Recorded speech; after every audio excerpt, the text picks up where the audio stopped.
Okay, good morning everybody. This is the stand of ECHO, the European Civil Protection and Humanitarian.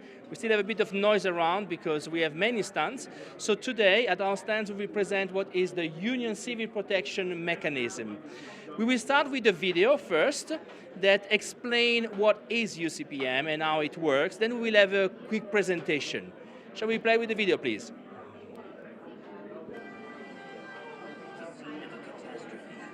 But not what it seems. Here, no one has been killed, nobody hurt. This an international disaster exercise to test personnel and resources. For when major emergencies strike for real, it can be hard for the services of a single country to cope on their own. Local teams can be overwhelmed. In the 1990s, as natural and man-made disasters from earthquakes and floods to marine pollution multiplied around the world, it became clear a more coordinated European response was needed. To deal with emergencies, a planned integrated approach, fast, predictable, reliable. A need also for European cooperation in assessing risks and planning to reduce them.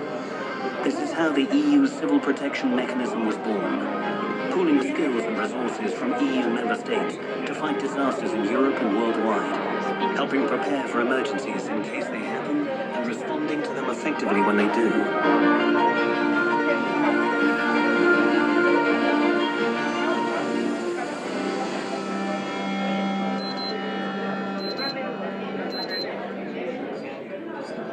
At the heart of emergency response, the EU provides the platform for real-time information sharing. Any country in the world can request assistance. The information is immediately shared with all EU member states through the EU Civil Protection Mechanism.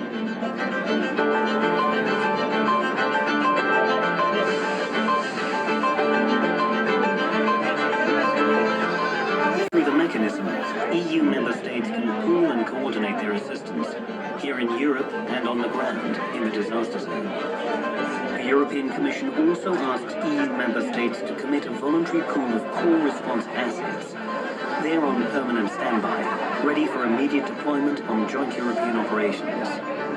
EU funding helps to shoulder the costs of this availability and ensures high quality conforming to the best international standards. EU member states commit teams of specialized professionals or disaster fighting equipment.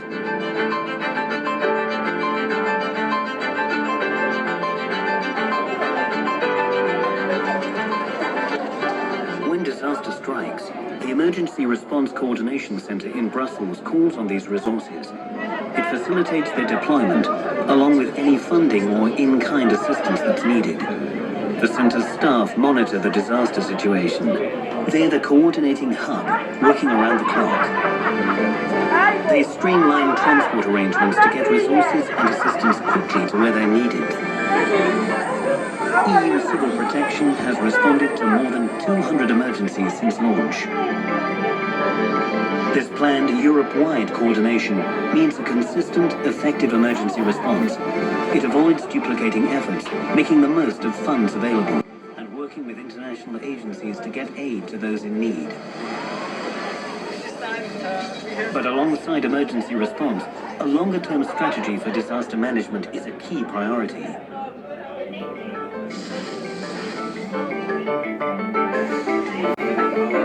The aim is to make a collective European investment before catastrophes happen, preparing for crises, even preventing them, rather than face the human and financial cost of relief and recovery afterwards. To better prepare for disasters, the EU offers training for professionals from across Europe. Cross-border emergency exercises to deepen understanding of working methods and help build effective emergency response teams. Exchange visits to learn from counterparts in other countries, and technical and negotiation training programs to strengthen skills and share best practice. Where needed, there's limited funding available for new response assets and for extra capacity called buffers to cope with exceptional emergencies. It is now time to For an all-encompassing approach to prevent catastrophes, the member countries agreed to share their disaster risk assessments, refine their planning, and share information on their coping capacities, understanding risks as the starting point for Europe-wide contingency planning. These plans will help improve investments to forestall future disasters. EU civil protection, disaster management that's targeted to meet real needs, wherever disaster strikes, a collective response and preparation. Any one European country acting alone. European cooperation in action.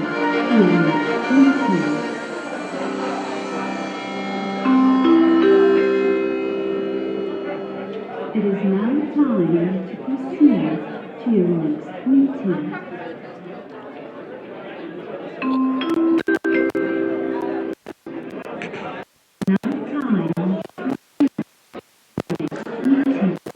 Okay, so now we are overlapping with the next session. We just wait a few minutes and we will continue the presentation.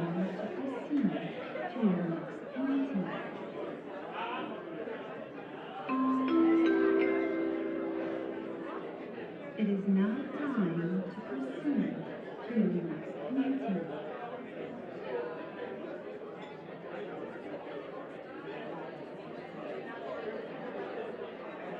Okay, I think we can start.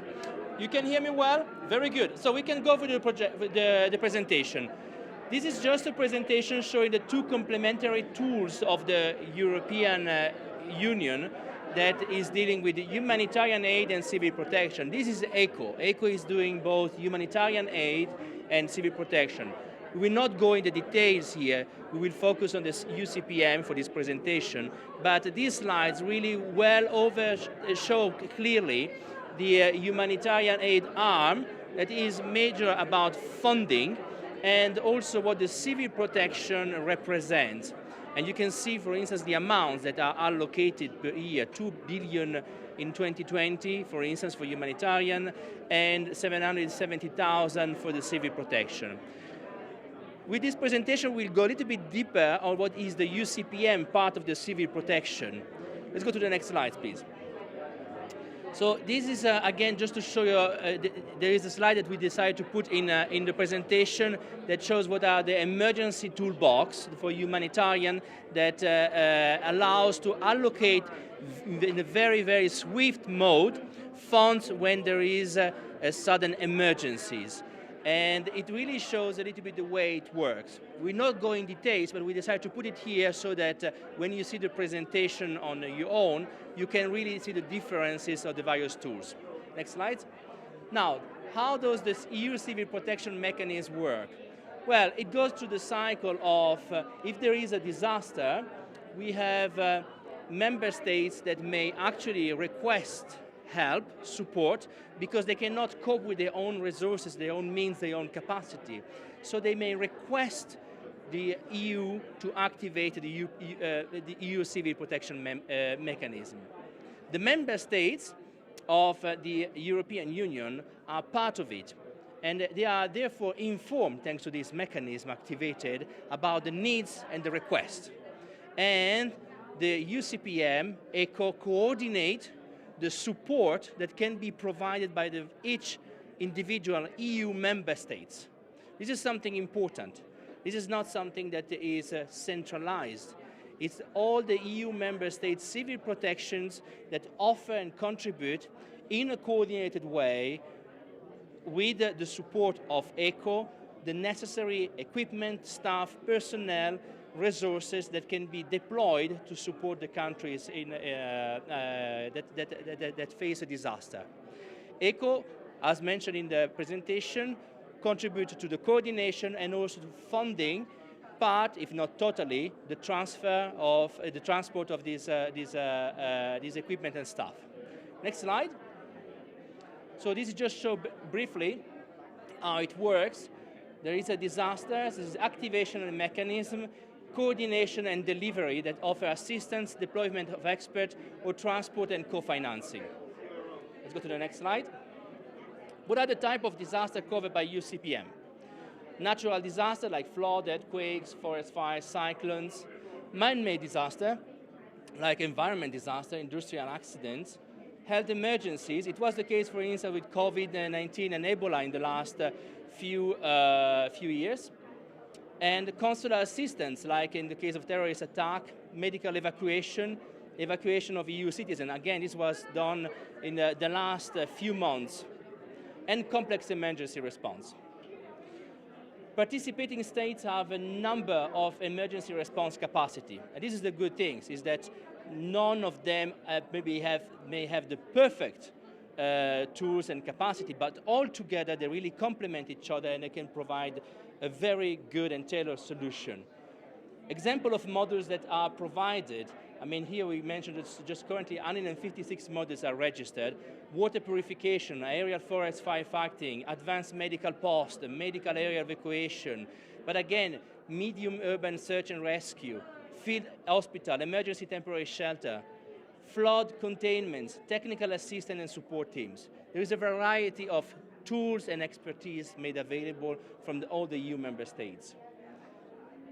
The Emergency Response Coordination Center, that is based in Brussels, really helped to have these 4 major activities. Monitoring the disaster around the globe, mapping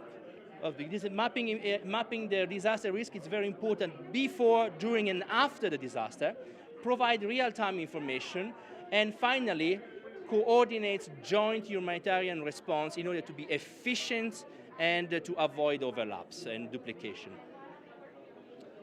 This is just some of the tools existing that are free, existing already, to promote early warning system. During this workshop, we talk about digital early warning system platform. So it will be important to consider some of these. There will be a presentation about that, so we don't go in details here.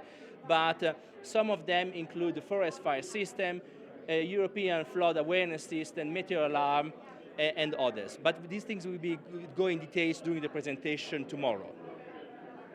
Copernicus emergency system is really one of the tools that are more often used, especially in Southern Africa and Indian Oceans, where basically the European Union is providing mapping services that can serve before, during, and after a disaster, mobilizing the best satellite network and the best experts based in Europe, also the Joint Research Center, to produce in a very swift mode maps that can be used by the humanitarian and civil protection team. These are just some examples about how the UCPM was activated, and in 2021 we had a number of activations, as you can see. We're not going into details, but it just showed from the statistic here how the system was highly requested and highly appreciated in a variety of contexts, disasters, and countries. And for more information, here are some links. The video that we saw will be here, and this is the DG ECHO website. I thank you very much, and when this presentation with the video will be in the capacity for dev, you will have access, you will also see that. Thank you, bye.